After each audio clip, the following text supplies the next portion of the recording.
Bienvenue sur votre chaîne préférée Akhbar al-Bled de Hassan Atlemsen.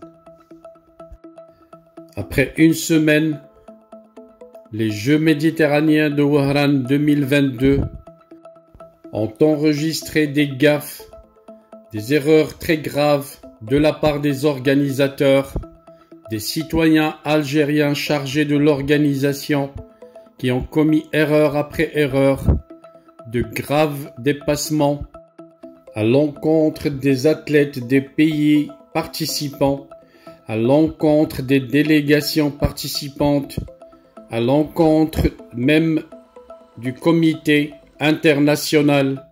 Que se passe-t-il en Algérie? Que se passe-t-il à Wahran? La junte militaire qui voulait faire de ces Jeux vraiment un moyen de retrouver leur réputation perdue à cause de leurs agissements diplomatiques qui ont tout gâché avec leurs voisins, aussi bien le voisin marocain, espagnol et les pays africains, mais aussi les pays européens de l'Union européenne. Le NATO également qui se contente jusqu'à maintenant d'observer les diverses gaffes cumulées par les généraux Chibani de l'Algérie.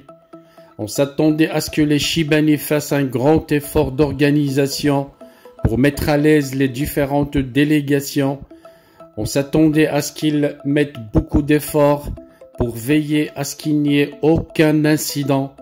Mais avoir plusieurs incidents qui se sont répétés, l'on se demande si le peuple ne le fait pas exprès. On se demande si le peuple n'est pas en train de faire un appel en détresse pour sensibiliser le monde entier, les autres canaux de manifestation du Hirak étant bloqués, pour ne pas dire asphyxiés par les généraux de la junte militaire. On se demande si le peuple algérien n'est pas en train de faire exprès ce genre de sabotage pour attirer l'attention des organisations internationales censées surveiller ces Jeux. Des gaffes pendant l'ouverture, des gaffes contre les comités olympiques, des gaffes concernant l'hébergement, des gaffes concernant la restauration, des gaffes concernant les hymnes nationaux, en chantant un hymne national à la place d'un autre, en provoquant des athlètes, en coupant même des hymnes nationaux, et pire encore pour le Maroc, changer son nom et l'appeler Royaume de Fès au lieu de Royaume du Maroc. Est-ce de la provocation faite exprès par les citoyens algériens pour gâcher la fête aux généraux? Je l'espère, parce que si c'est les généraux qui ont fait ça, je dirais plutôt qu'ils sont des fous, parce que aucun pays organisateur n'accepterait à ce que des gaffes soient commises à l'encontre des citoyens, des délégations des pays participants.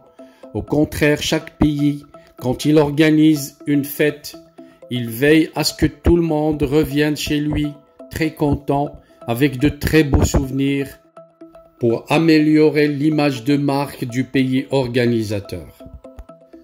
Voilà pourquoi j'ai choisi le titre,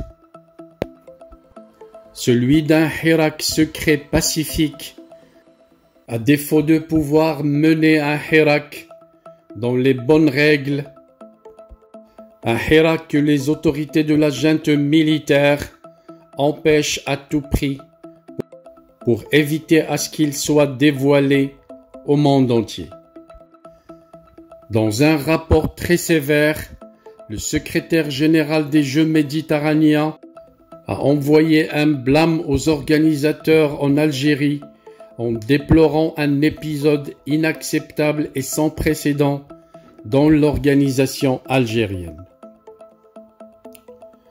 Alors que le régime algérien espérait en faire un levier pour illustrer son image, les Jeux méditerranéens s'avèrent finalement être un fiasco organisationnel. Le secrétaire général du comité international a utilisé des mots très sévères et inédits pour dénoncer l'organisation d'un régime incompétent? Est-ce vraiment le régime qui fait ce genre de gaffe? Je me le demande. Isolés du reste du monde, les Chibani du régime militaire algérien comptaient vraiment sur 2 événements pour redorer le blason d'un régime militaire catastrophique: les Jeux méditerranéens et le sommet de la Ligue arabe. Si le second se tiendra peut-être en novembre prochain à Alger, le premier bat de l'aile actuellement à Wahran.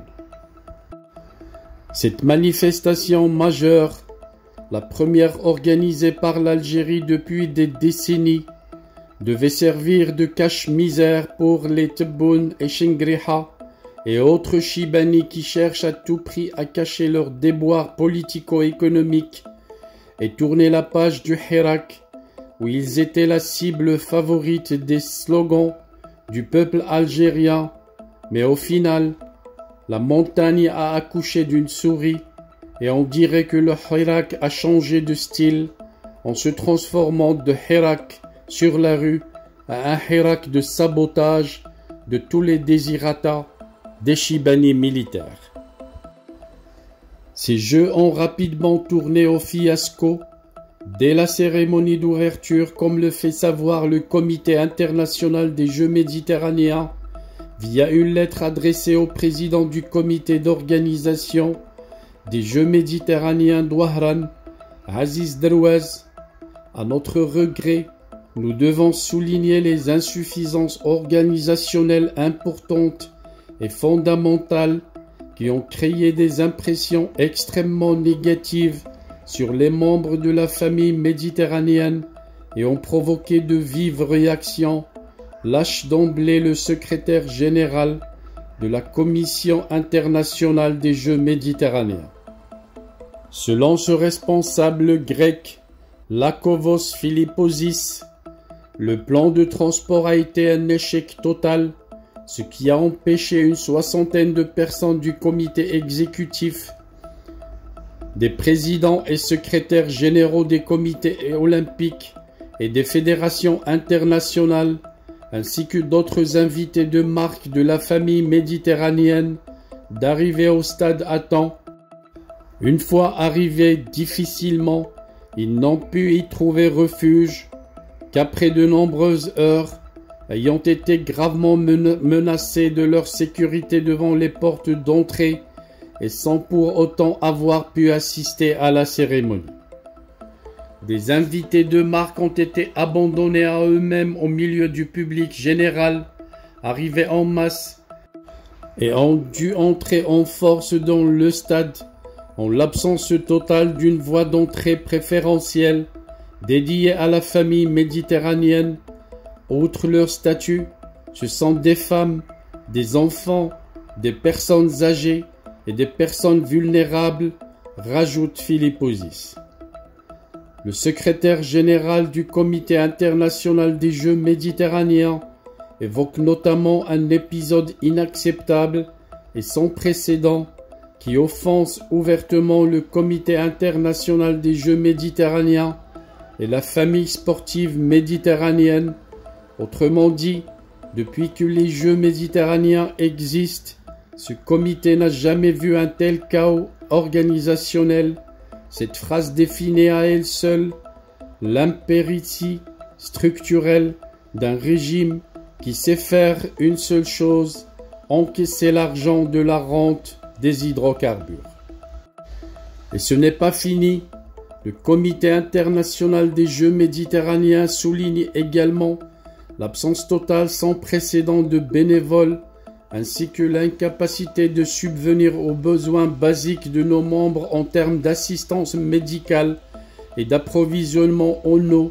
L'eau potable est une denrée très rare en Algérie, et le président Abdelmjid l'admet, puisqu'il a donné ordre quand il s'est rendu à Wahran la veille de l'ouverture des Jeux d'assurer l'approvisionnement en eau potable dans la ville, 2 heures par jour.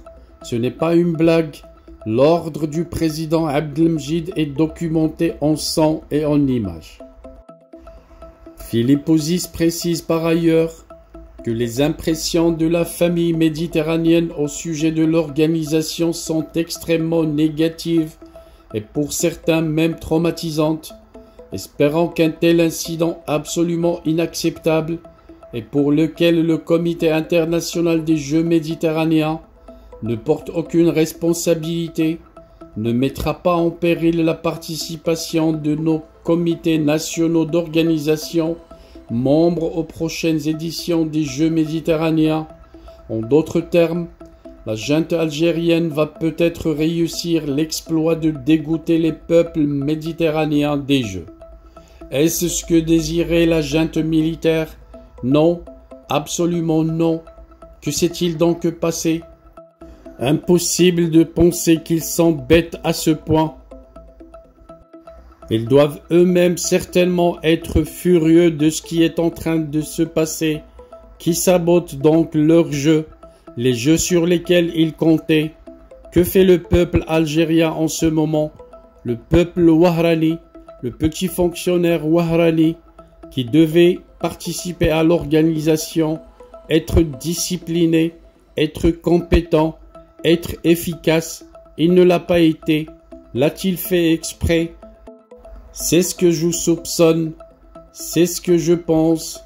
Le peuple algérien a peut-être décidé de mener un hirak d'une autre nature, un hirak qui bousille tout levier sur lequel les Chibani veulent compter pour améliorer leur image, pour faire oublier leurs crimes et leurs massacres, leurs infractions aux droits de l'homme internationaux et les prisonniers qui souffrent dans les prisons algériennes. Ils ont réussi à le faire, puisque le secrétaire général du Comité international des Jeux méditerranéens exige enfin des excuses de la part du comité d'organisation des Jeux méditerranéens de Wahran, qui devra respecter ses obligations contractuelles découlant du contrat de la ville hôte et surtout honorer la mission statutaire des Jeux méditerranéens. La seule erreur qui plairait aux généraux de la junte militaire, et je suis sûr que c'est eux qui l'ont ordonné, c'est de voir le Maroc et l'Espagne, qui ont été escamotés de la carte du bassin méditerranéen lors de la cérémonie des Jeux méditerranéens d'Ouahran 2022. Ils ont autorisé une gaffe. Les Algériens ont fait que continuer les gaffes suite aux ordres des généraux. Notons que durant la cérémonie d'ouverture des Jeux méditerranéens d'Ouahran, le régime détraqué et complexe a projeté une carte du pourtour méditerranéen en supprimant le Maroc et l'Espagne, une nouvelle preuve de la haine viscérale que nourrit le régime d'Alger pour le royaume et ses alliés. De plus, avant le début des Jeux, les autorités algériennes ont refusé l'accès au territoire aux journalistes marocains, les accusant d'être des espions. La junte, craignant que les médias marocains informent le monde des déboires et des lacunes organisationnelles, les a renvoyés chez eux. Ils ont cru qu'ils ont résolu le problème, mais tellement fâchés les Algériens, qui comptaient énormément sur la délégation marocaine pour mettre à nu toutes les bavures des généraux algériens. Ce sont alors les Algériens qui ont pris les choses en main. Et c'est pour ça qu'on a vu un célèbre journal algérien public mettre la photo de l'équipe du Maroc à la place de l'équipe d'Algérie, une façon d'envoyer un message au monde entier: sauvez-nous. Un message crypté de détresse envoyé par la presse algérienne à la presse mondiale, à défaut de presse marocaine, pour le faire. Pire encore, ceux responsables des hymnes nationaux se permettent de chambouler les musiques, de chambouler les hymnes nationaux, chanter l'hymne national de la France, alors que l'équipe d'Espagne se mettait debout pour chanter son hymne national. N'est-ce pas un appel en détresse, un grand appel en détresse au monde, de la part des Algériens, qui crient à leur façon, en faisant un hirak spécifique, un hirak de toute autre nature. Sauvez-nous de ces dictateurs militaires qui sont en train de ruiner l'Algérie. Que fera donc maintenant la junte militaire pour se justifier de ce blâme retentissant asséné par la Commission internationale des Jeux méditerranéens, l'accuser d'être à la solde du Merzen ou mettre tous les Algériens en prison, accuser les pays méditerranéens d'être jaloux des réalisations du tandem Abdelmjid et Chengriha, pointer un doigt accusateur vers l'entité sioniste, quel que soit l'expédient que va invoquer la junte pour se défausser de son incompétence. L'organisation de ces Jeux est à l'image de la gouvernance de l'Algérie et du régime de l'Algérie, c'est-à-dire un désastre. Et c'est ce que veut faire parvenir le peuple algérien à travers un hirak crypté au monde entier, en faisant un appel en détresse: sauvez-nous de ces Chibani, sauvez-nous de la dictature, sauvez-nous du régime militaire qui ruine l'Algérie.